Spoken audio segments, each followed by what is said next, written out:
अस्सलाम वालेकुम दोस्तों, मेरा नाम डॉक्टर अली असगर है और आज की इस वीडियो में हम डिस्कस करने जा रहे हैं फेडरल बोर्ड केमिस्ट्री के एक टॉपिक जिस टॉपिक का नाम है group trend in the periodic table.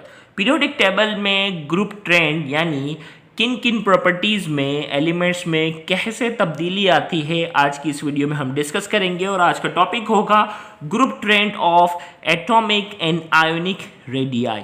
Group trend जिसमें हम एस और पी ब्लॉक की एटॉमिक और आयनिक रेडियस में कैसे तब्दीली आती है पीरियोडिक टेबल में, आज की इस वीडियो में हम डिस्कस करने जा रहे हैं फेडरल बोर्ड केमिस्ट्री से। तो आज के इस लेक्चर को शुरू करने से पहले आपसे एक मरतबा रिक्वेस्ट करेंगे कि अगर आपने अब तक हमारे चैनल को सब्सक्राइब नहीं किया, जो कि सिंध बोर्ड टीचिंग के नाम से है, तो काइंडली आज ही आप हमारे इस चैनल को सब्सक्राइब करें और साथ ही साथ बेल आइकन को लाजमी क्लिक करें ताकि हमारी अपलोड करदा तमाम इंपॉर्टेंट वीडियोस की नोटिफिकेशन भी आपको मिलती रहे। एटॉमिक रेडियस या आयनिक रेडियस की हम बात करते हैं। सबसे पहले डेफिनेशन की, रेडियाई एक से ज़्यादा, रेडियस सिंगल के लिए वर्ड यूज होता है। तो इसकी डेफिनेशन है the average distance between the nucleus and the outermost orbit of an atom ion is called atomic or ionic radius। यहाँ हम इसमें कहा जा रहा है the average between the nucleus, the average distance between the nucleus and the outermost orbit of an atom. किसी भी atom का जो आउटर मोस्ट ऑर्बिट है उसके दरमियान का फासला और न्यूक्लियस के दरमियान का जो फासला होता है उसे हम एटॉमिक रेडियस कहते हैं या आयनिक रेडियस। अगर आइंस की हम बात करेंगे तो आयनिक रेडियस कहलाएगा और अगर एटम की बात करेंगे तो एटॉमिक रेडियस कहलाएगा। यानी अगर मैं डायग्राम के लिहाज से अगर बात करूं, थोड़ा सा हम यहाँ इस डायग्राम में अगर मैं आपको यहाँ समझाता चलूँ कि भाई ये न्यूक्लियस है, ये इसका पहला ऑर्बिट है, ये दूसरा ऑर्बिट है, ये तीसरा ऑर्बिट है, ये क्या है आउटर मोस्ट ऑर्बिट। तो न्यूक्लियस और आउटर मोस्ट ऑर्बिट के दरमियान का जो फासला है, न्यूक्लियस और आउटर मोस्ट ऑर्बिट के दरमियान का जो फासला है उसे हम कहते हैं रेडियस। क्या कहते हैं उसे हम जैसे होता है ना, रेडियस की डेफिनेशन क्या होती है, सेंटर से लेकर सरकमफेरेंस तक का जो फासला होता है वो रेडियस कहलाता है। तो एटॉमिक रेडियस क्या है, न्यूक्लियस से लेकर आउटर मोस्ट शेल का जो फासला होता है उसे हम एटॉमिक रेडियस कहते हैं। और अगर कोई आयन है जिसके ऊपर पॉजिटिव है, नेगेटिव चार्ज है, तो उसके भी न्यूक्लियस से लेकर आउटर मोस्ट ऑर्बिट तक का जो फासला होता है वो आयनिक रेडियस कहलाता है।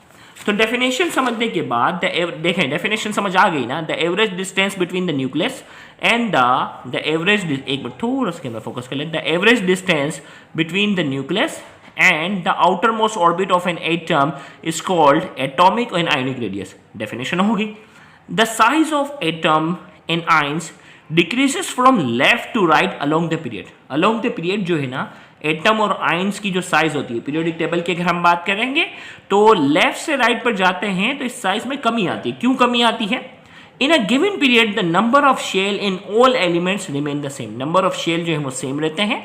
However the effective nuclear charge increases from left to right due to increase in number of proton. Proton की तादाद जो है वो बढ़ने की वजह से इलेक्ट्रॉन के ऊपर जो अट्रैक्शन होती है वो बढ़ती है। The increase in effective nuclear charge pull the electron cloud of the atom closer to the nucleus, thus the size of the atom ions goes on decreasing from left to right। अब देखें, मैं आपको थोड़ा diagram से समझाता हूँ आपको। अगर हम थर्ड पीरियड की अगर हम बात करते हैं तो ये सोडियम है।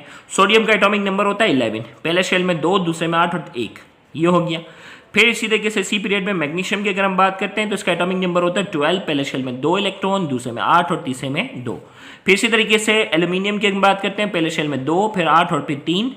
सिलिकॉन पहले शेल में 2, फिर 8 और फिर 4। इसी तरीके से फॉस्फोरस में 1 बढ़ाएंगे, सल्फर में 1 बढ़ाएंगे। तो ये अलोंग द पीरियड की हम बात करते हैं। अब एटॉमिक नंबर का मतलब होता है नंबर ऑफ प्रोटॉन और नंबर ऑफ इलेक्ट्रॉन। यहाँ नंबर ऑफ इलेक्ट्रॉन बढ़ रहे हैं तो न्यूक्लियस के अंदर नंबर ऑफ प्रोटॉन भी बढ़ रहे हैं। न्यूक्लियस के अंदर क्या हो रहा है, नंबर ऑफ प्रोटॉन का भी क्या हो रहा है, इजाफा हो रहा है। तो इसका मतलब 11 प्रोटॉन 11 इलेक्ट्रॉन को क्या कर रहे हैं, अट्रैक्ट कर रहे हैं। नंबर ऑफ शेल हालांकि देखो सेम है, 1 2 3 3 सबके अंदर along the period number of shell क्या रहते हैं, सेम रहते हैं। तो यहाँ हमने इसमें कहा कि न्यूक्लियस 11 प्रोटॉन 11 इलेक्ट्रॉन को अट्रैक्ट करें, यहाँ 12 प्रोटॉन 12 इलेक्ट्रॉन को अट्रैक्ट करें, यहाँ 13 प्रोटॉन 13 इलेक्ट्रॉन को अट्रैक्ट करें, यहाँ 14 प्रोटॉन 14 इलेक्ट्रॉन को अट्रैक्ट कर रहे हैं, यहाँ 15 प्रोटॉन 15 इलेक्ट्रॉन को क्या कर रहे हैं, अट्रैक्ट कर रहे हैं। इसी तरीके से 16 इलेक्ट्रॉन 16 को क्या कर रहे हैं, अट्रैक्ट कर रहे हैं। तो along the period nuclear charge भी तो बढ़ रहा है। तो अट्रैक्शन बढ़ने की वजह से देखो सोडियम की साइज बड़ी है, फिर मैग्नीशियम थोड़ा छोटा हो गया, एल्यूमिनियम छोटा हो गया, silicon, phosphorus, along the period left से राइट जब हम पीरियोडिक टेबल में जाते हैं तो एटॉमिक रेडियस में क्या आ जाती है, कमी आती है। क्योंकि एटॉमिक रेडियस में कमी क्यों आती है, गौर से सुनिएगा, एटॉमिक रेडियस में कमी इसलिए आती है कि नंबर ऑफ शेल जो है वो तो 3 ही रहे, लेकिन न्यूक्लियर चार्ज क्या हो गया, बढ़ गया, और ये अट्रैक्ट न्यूक्लियर चार्ज बढ़ने की वजह से अट्रैक्शन भी क्या हो रही है, इंक्रीज हो रही है। तो यहां हमने इसमें कहा the size of atom and ions decreases from left to right along the period. Atom की जो साइज है, आइंस की जो साइज है, उसमें कमी आती है from left to right, left से राइट पे जाते हैं। क्यों जा रहे हैं, क्यों कमी आ रही है, in a given period the number of shell in all the elements remain the same. Number of shell same थे, however the value of effective nuclear charge increases. क्या हो रहा है, the value of effective nuclear charge increases. Nuclear charge जो है वो क्या हो रहा है, इंक्रीज हो रहा था, अभी मैंने कहा from left to right due to increase in number of proton. Proton की तादाद बढ़ रही थी, न्यूक्लियर चार्ज बढ़ रहा था। The increase in effective nuclear charge pull the electron cloud of the atom closer to the nucleus. और जो है वो न्यूक्लियर चार्ज बढ़ने की वजह से वो इलेक्ट्रॉन को ज़्यादा से ज़्यादा अपनी तरफ अट्रैक्ट करता है। Thus the size of the atom in ions goes on decreasing from left to right. Left से राइट में क्या आता है, एटम और आइंस की साइज में कमी आती है। Along period, the atomic and ionic radii of S and P block decreases with increase in atomic number. Along the period जब जा रहे थे ना तो इसकी साइज में क्या आ रही थी, कमी आ रही थी। सोडियम का एटॉमिक नंबर 11 था, मैग्नीशियम का 12, 13, 14, 15, 16। साइज क्या हो रही है, कम हो रही है। तो यहाँ यही कह रहा है, अलोंग द पीरियड की बात हो रही है, the atomic and ionic radio of S and P block element decreases with increase in atomic number. Atomic number में जैसे जैसे इजाफा होगा उसकी साइज में क्या आती जाती है, कमी होती जाती है। अब देखो ये ग्राफ यहाँ बना हुआ, सोडियम के एटॉमिक रेडियाई की साइज ये है, फिर कम है। और याद रखना ये एटॉमिक रेडियाई की साइज याद करना बहुत बहुत मुश्किल होगा, आखिर तक छोड़ना।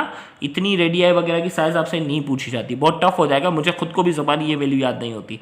तो सोडियम की साइज देखो ज़्यादा है, फिर मैग्नीशियम थोड़ा छोटा हो गया, फिर एल्यूमिनियम, फिर सिलिकॉन, फिर फॉस्फोरस, फिर सल्फर, फिर क्लोराइड, ये हो गया। अब आर्गोन की जो साइज है वो क्लोरीन के मुकाबले में ज़्यादा है सेम पीरियड के अंदर। क्यों, आगे हम इसकी भी बात करते हैं। ओके, इन आर्गोन वाली बात अभी हम करते हैं। In any period the halogen are present at the extreme right of the periodic table excluding noble gases. Noble gases को भी हम बात एक्सक्लूड कर रहे हैं। Hence they have smallest size in atom. भाई पीरियोडिक टेबल की अगर बात करते हैं ना, हेलोजन जो ग्रुप 7 वाले हैं वो तो एक्सट्रीम राइट पे होते हैं। भाई लेफ्ट से राइट पे जब जा रहे थे तो सबसे कोने पे कौन मिलता है, हेलोजन मिलता है ना, ग्रुप 7 वाले। आर्गन की अभी हम बात करते हैं कि उसमें क्या बात है। तो सबसे छोटी जो साइज है, सबसे छोटी जो साइज होती है वो किसकी है, हेलोजन वालों की, और सबसे बड़ी साइज जो होती है वो अल्कली वालों की होती है। ओके, यहां हमने कहा in any period the size of atom of noble gases is larger than the previous halogen due to inter-electronic repulsion। अब जो आप बोलोगे सर ग्रुप 8 में, जैसे अगर हम along the period जाते हैं ना, तो यहाँ से जैसे जैसे जाएंगे हेलोजन जो आ जाता है उसकी साइज सबसे छोटी है, लेकिन नोबल गैसेस वालों की जो साइज है वो क्या है, थोड़ी सी हेलोजन के मुकाबले में ज़्यादा है, क्योंकि इलेक्ट्रॉन के आपस में भी रिपल्जन हो जाती है। क्योंकि उसका आउटर मोस्ट शेल में जो है वो 8 इलेक्ट्रॉन होते हैं। हेलो उसमें नोबल गैसेस की बात करते हैं तो इलेक्ट्रॉन के आपस में, देखो न्यूक्लियस तो इसको अट्रैक्ट कर रहा है, लेकिन ये इलेक्ट्रॉन क्लाउड जो है, जैसे देखें ये इलेक्ट्रॉन इस इलेक्ट्रॉन को रिपल कर रहा है, ये इलेक्ट्रॉन इसको रिपल कर रहा है, ये इसको रिपल कर रहा है, तो ये थोड़ा थोड़ा दूर हो जाता है, ऐसे कहते हैं शील्डिंग इफेक्ट। तो शील्डिंग इफेक्ट में न्यूक्लियर चार्ज जो है वो थोड़ा सा क्या हो जाता है, कमजोर हो जाता है। तो नोबल गैसेस का जो शील्डिंग इफेक्ट है, इलेक्ट्रॉन की जो आपस में रिपल्जन है, क्योंकि उसका आउटर मोस्ट शेल में कंप्लीट इलेक्ट्रॉन है ना, तो उनकी रिपल्जन जो होती है वो हेलोजन के मुकाबले में थोड़ी सी ज़्यादा होती है, लिहाजा इनकी साइज भी जो होती है वो थोड़ी सी क्या हो जाती है, हेलोजन के मुकाबले में ज़्यादा होती है। तो यहाँ हमने इसमें कहा in any period the size of atom of noble gases is larger than the previous halogen due to inter electronic repulsion.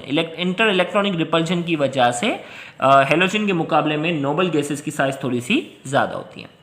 अब यहाँ हम थोड़ी सी देखें एटॉमिक रेडियाई का, मैं यहाँ थोड़ा चार्ट बताता हूँ, फिर कैटाइन और एनाइन के बारे में डिस्कस करते हैं। एटॉमिक रेडियाई देखो, सोडियम की 1.54, मैग्नीशियम 1.36, एल्यूमिनियम 1.18। देखें एंगस्ट्रॉम के अंदर है, एंगस्ट्रॉम क्या होता है, एक्सपोनेंट -10 मीटर। और सिलिकॉन जो है वो 1.1, फॉस्फोरस 1.06, सल्फर 1.02, क्लोरीन 0.09। यहाँ से यहाँ तक तो डिक्रीज हुई, लेकिन आर्गोन जो है वो क्लोरीन के मुकाबले में क्या हो गया, आर्गोन जो है वो क्लोरीन के मुकाबले में क्या हो गया, थोड़ा सा लार्ज हो गया। क्यों? Due to inter electronic repulsion, repulsion की वजह से इसकी साइज थोड़ी सी बढ़ जाती है। आयनिक रेडियस की अगर हम बात करते हैं तो यहाँ देखें सोडियम का जो आयन है वो 0.95 है, ये 0.6, 0.5, 0.41, 0.34, 0.029, 0.26 इनकी साइज भी है। आर्गोन क्योंकि नोबल गैसेस से रिएक्शन में पार्टिसिपेशन नहीं करता, लिहाजा इसके आयन को हमने जिक्र नहीं किया। अब हम थोड़ी सी बात करते हैं कैटाइन और एनाइन की। कैटाइन वो होता है जो कैथोड की तरफ अट्रैक्ट होता है, कैटाइन वो होता है जो कैथोड की तरफ अट्रैक्ट होता है और उसके ऊपर कौन सा चार्ज होता है, पॉजिटिव।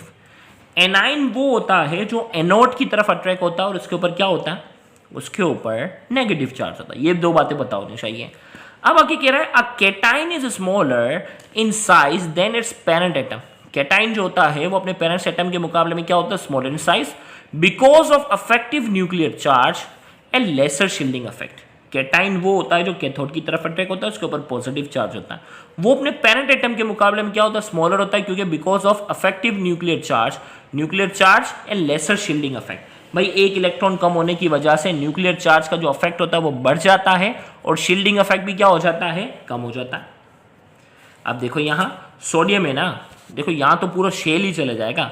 सोडियम के आउटर मोस्ट शेल के एक इलेक्ट्रॉन को निकाल दो, पीछे क्या बचेगा, सोडियम आयन पॉजिटिव, और वो कैटाइन होगा। और कैटाइन अगर है तो अब प्रोटॉन जो है वो 11 हो गए और इलेक्ट्रॉन क्या हो गए, 10 हो गए। तो प्रोटॉन्स को ज्यादा अट्रैक्शन के साथ क्या कर लेते हैं, अपनी तरफ खींचते हैं, और यहाँ तो एक पूरा शेल भी कम हो गया, इसीलिए साइज क्या हो गया, कम हो गया। और शील्डिंग इफेक्ट क्या था, इलेक्ट्रॉन की आपस में जो रिपल्जन की वजह से जो रिपल्जन आ रही है ना, इलेक्ट्रॉन के आपस में जो रिपल्जन होती है वो शील्डिंग इफेक्ट, तो शील्डिंग इफेक्ट भी क्या हो गया, कम हो गया। शील्डिंग इफेक्ट कम होगा तो इसकी साइज क्या हो जाएगी, छोटी हो जाएगी। तो यहां हमने कहा cation is smaller than its parent atom because of effective nuclear charge and lesser shielding effect. Affective nuclear charge जो होगा वो बढ़ जाएगा और शील्डिंग इफेक्ट जो होगा वो कम हो जाएगा। Since due to decrease in number of electron the effective nuclear charge on remaining electron increases. बकिया जो इलेक्ट्रॉन बच जाएंगे उनके ऊपर अफेक्टिव न्यूक्लियर चार्ज बढ़ जाएगा एंड शील्डिंग इफेक्ट डिक्रीज होगा, लिहाजा इसकी साइज जो होगी वो स्मॉलर हो जाएगी। एनाइन की अगर हम बात करते हैं, anion is bigger in size than its parent atom because of, anion वो होगा जिसके ऊपर, एनाइन वो है, गौर से सुनिएगा, एनाइन वो है जिसके ऊपर नेगेटिव चार्ज है, एनोड की तरफ अट्रैक्ट होता है ना, तो वो अपने पेरेंट एटम के मुकाबले में बिगर क्यों होता है, because of weak effective nuclear charge and strong shielding effect. इसका उल्टा करना है। अब क्या होगा, एनाइन में जैसे क्लोरीन की अगर बात करता हूं ना, क्लोरीन का जो एटम है उसके मुकाबले में इसका आयन जो होगा वो बढ़ जाएगा। अगर एनाइन की अगर हम बात करेंगे, एक इलेक्ट्रॉन बढ़ गया ना तो क्या होगा, शील्डिंग इफेक्ट बढ़ जाएगा। शील्डिंग इफेक्ट मैंने कहा ना, इलेक्ट्रॉन के आपस में जो रिपल्जन है वो होगा और न्यूक्लियर चार्ज का जो इफेक्ट होगा वो भी कम हो जाएगा। Since due to increase in number of electron the effective nuclear charge on electron decreases. Effective nuclear charge होगा कम होगा क्योंकि इलेक्ट्रॉन की तादाद अब बढ़ जाएगी, जबकि प्रोटॉन की तादाद तो सेम रहेगी क्योंकि प्रोटॉन तो न्यूक्लियस के अंदर होता है। And shielding effect increases. Shielding effect जो होगा, इलेक्ट्रॉन की तादाद बढ़ेगी तो शील्डिंग इफेक्ट क्या होगा, इनके आपस में जो रिपल्जन होगी वो क्या हो जाएगी, बढ़ जाएगी, शील्डिंग इफेक्ट बढ़ जाएगा, तो लिहाजा इसकी साइज भी क्या हो जाएगी, इंक्रीज हो जाएगी। तो यहाँ जाकर हमने पहला ग्रुप ट्रेन जिसमें एटॉमिक रेडियस और आयनिक रेडियाई के बारे में हमने डिस्कस किया एस और पी ब्लॉक के हवाले से। इंशाल्लाह अगले लेक्चर के अंदर हम नए ग्रुप ट्रेंड को जो है वो डिस्कस करेंगे, तो उस लेक्चर को भी देखना मत भूलिएगा। Thank you very much. अल्लाह हाफिज़।